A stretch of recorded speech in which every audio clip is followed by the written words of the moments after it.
Hello student, आज हम पढ़ेंगे Hindi second language grammar part 5 शब्द भंडार। शब्द भंडार को इंग्लिश में कहते हैं वोकाबुलरी। ठीक है, हम शब्द भंडार में से आप लोगों को 3 टॉपिक पढ़ाने वाले हैं। पहला टॉपिक है पर्यायवाची शब्द, दूसरा टॉपिक है एकार्थित प्रतीत होने वाले शब्द और तीसरा टॉपिक है विलोम शब्द। आइए पढ़ते हैं। पर्यायवाची शब्द किसे कहते हैं? पर्यायवाची शब्द उन्हें कहते हैं जिनका अर्थ लगभग एक सा ही होता है। हर शब्द के अर्थ में कुछ न कुछ सूक्ष्म अंतर अवश्य रहता है। ठीक है, मतलब पर्यायवाची शब्द किसे कहते हैं? जिनका अर्थ यानी मीनिंग, जिनका मीनिंग एक सा ही होता है, मतलब एक जैसा ही सुनने में लगता है। ठीक है, और हर शब्द के अर्थ में कुछ कुछ उसका अपना अंतर जरूर अलग होता है। ठीक है, जैसे कि फूल, फूल को हम लोग क्या कहते हैं? पुष्प भी कहते हैं, है ना। तो ये अलग भी है और अर्थ एक जैसा भी है। और जैसे एग्जाम्पल अग्नि, अग्नि का क्या होगा? आग, अनल, पावक। दूसरा क्या है? अमृत, अमृत को हम लोग पीयूष कहते हैं, सुधा कहते हैं, सोम कहते हैं।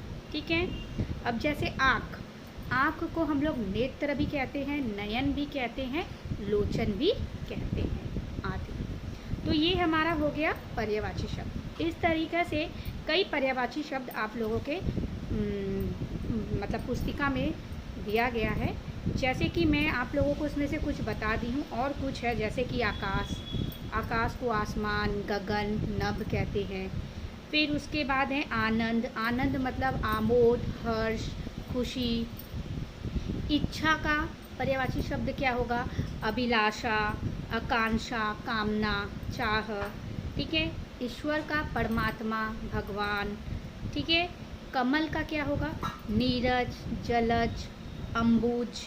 ठीक है, और उसके बाद गंगा का क्या होगा? सुश्री, देवनदी। ठीक है, आदि। जल का क्या होगा? पानी, नीर, त, ये सब। इसी तरह और भी बहुत सारा है, हम आपको वो लिख के आप लोगों को बता देंगे। ओके स्टूडेंट, अब हम दूसरा टॉपिक पढ़ेंगे एकार्थित प्रतीत होने वाले शब्द। एकार्थित प्रतीत होने वाले शब्द को क्या कहते हैं? जैसा कि पहले भी संकेत किया जा चुका है कि सभी शब्द एक से नहीं होते, उनमें सूक्ष्म अंतर अवश्य रहता है। यहाँ कुछ ऐसे ही शब्दों की जानकारी दी जाएगी आप लोगों को। ठीक है, तो एकार्थित प्रतीत होने वाले शब्द क्या कि आप लोगों को बताया गया है कि सभी शब्द एक नहीं होते हैं। ठीक है, उन शब्दों में क्या होता है? अंतर होता है। ठीक है, जैसे कि एग्जाम्पल अगम, अगम का क्या होगा? जहाँ पहुँचा ना जा सके। ठीक है, अब दुर्गम, दुर्गम का क्या होगा? जहाँ कठिनाई से पहुँचा जा सके। अगम मतलब जहाँ पहुँचा ना जा सके, और दुर्गम का क्या होगा? जहाँ कठिनाई से पहुँचा जा सके। मतलब शब्द में एक मतलब अलग अलग है, एक से नहीं है। ठीक है, इनमें कुछ अंतर है। ओके, दूसरा क्या है? अधिक, अधिक मतलब ज़्यादा, और एक है पर्याप्त यानी काफ़ी। अधिक मतलब ज़्यादा, पर्याप्त मतलब काफ़ी। ठीक है, इसी तरह आगे और भी है, जैसे कि अमूल्य, अमूल्य का क्या होगा? जिसका कोई मूल्य ही ना हो। ठीक है, और ना ही लगाया गया हो। और बहुमूल्य का मतलब बहुत कीमती। ठीक है, अमूल्य मतलब जिसका कोई मूल्य नहीं लगाया जा सकता। बहुमूल्य, बहु का मतलब ही हो गया बहुत, बहुमूल्य मतलब बहुत कीमती। ठीक है, इसी तरह इसमें भी आप लोगों का जैसे एक और एग्जाम्पल आप लोगों को बता देते हैं। उपहार, उपहार का क्या होगा? बराबर वाले को देना। ठीक है, सेम वाले को देना। भेंट क्या होगा? बड़ों को देना। समझ आया दोनों में डिफरेंस? तो इसी तरह आप लोग के अभ्यास में बहुत कुछ है, हम आप लोगों को बता देंगे। अब हम पढ़ेंगे विलोम शब्द। थर्ड टॉपिक है हमारा विलोम शब्द। तो विलोम शब्द किसे कहते हैं?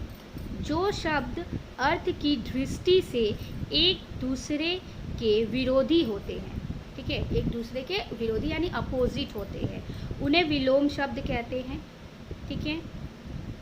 जो शब्द अर्थ की दृष्टि से एक दूसरे के विरोधी है, अर्थ यानी जो मीनिंग होता है उनके विरोधी हो यानी डिफरेंट हो, ठीक है, इंग्लिश में आप लोग पढ़े होंगे ऑपोजिट, उसी को विलोम शब्द कहते हैं। तो डिफरेंट होता है, उल्टा होता है, वो हमारा होता है विलोम शब्द। विलोम शब्द को एक और नाम से हम लोग जानते हैं, वो है विपरीत शब्द, ठीक है। विलोम शब्द का ये दूसरा नाम है विपरीत शब्द, ठीक है। विलोम शब्द के कुछ जैसे मैं आप लोगों को बता देती हूँ, अंधकार का, प्रकाश, आना का, जाना, अर्थ, अनर्थ, ज्ञान, अज्ञान, आयात, निर्यात, उचित, अनुचित, उदार, अनुदार। इसी तरह आप लोगों के अभ्यास में कई सारे विलोम शब्द हैं, वो हम आप लोगों को बता देंगे अगले वीडियो में।